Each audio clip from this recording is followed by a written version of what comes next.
Assalamu alaikum, урматтуу жамаат. Кайрылуу биздин мэр Мирбек Субаналиевичке кайрылып кетет элек да. Шамал сайдан чыга бериш жерге урматтуу мэр, светофорду тезинен караштырып, ушуну не кылып берсеңиздер жакшы болот эле да. Койдуруп берсеңиздерчи.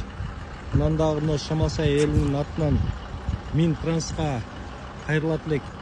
Бул жерде даяр столбалар даяр.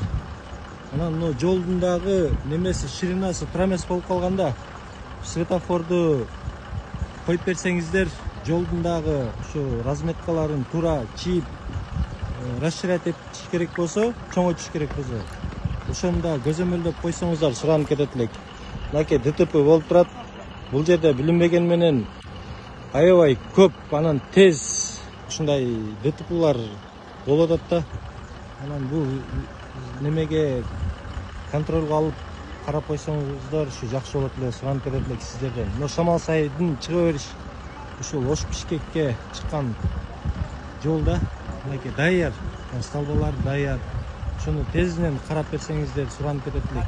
Шамал сай элинин атынан ушундай көйгөй жаратып атат. Сураныч.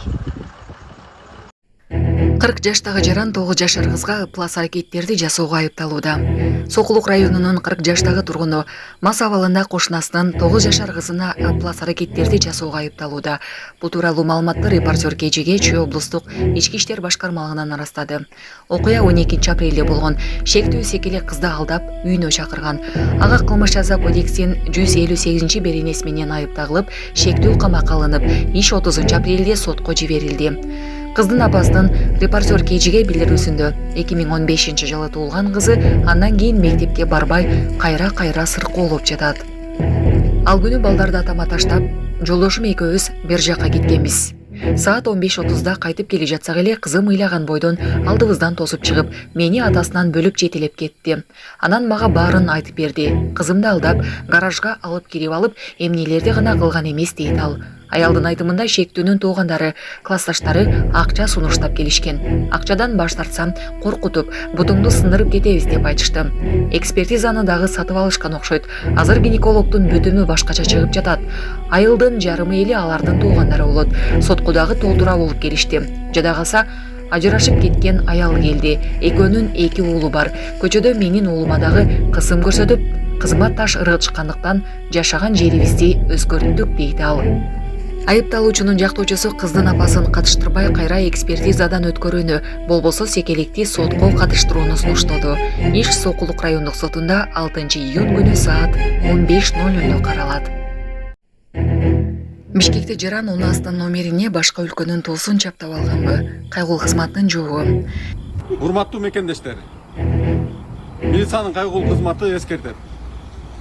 Туура эмес маалыматты, так эмес маалыматты таратуудан алыс болуңуздар. Мына эртең менен интернет айдыгында Турция мамлекетинин флагын чаптап алды, Кыргызстан мамлекетинин флагынын үстүнө деген маалымат бул чындыкка туура келбейт. Анткени милициянын кайгылуу кызматы ушул унааны, автоунаанын айдоочусун келип, мына автоунааны көрүп атабыз, мына берде 3D форматта чапталган, кандай Турция мамлекетинин флагы чапталган эмес. Мына биз айдоочуга дагы эскертип атабыз. Мамлекеттик флагтын үстүнөн, мамлекеттик желектин үстүнөн дагы кошумча желекти чаптап, кандайдыр бир өзгөртүүгө алып келгенге болбойт депчи. Бул эч кандай өзгөртүү жок, просто үстүнөн кошумча жанакы 3D деген форматта наклейка чапталган. Биз азыр мусун алып коебуз. Урматтуу унаа сүйүүчүлөр, номурдун үстүнө чаптай берсеңер болот. Санын өзгөртпөш керек, бирок мамлекеттик желектин үстүнө чаптаганга болбойт.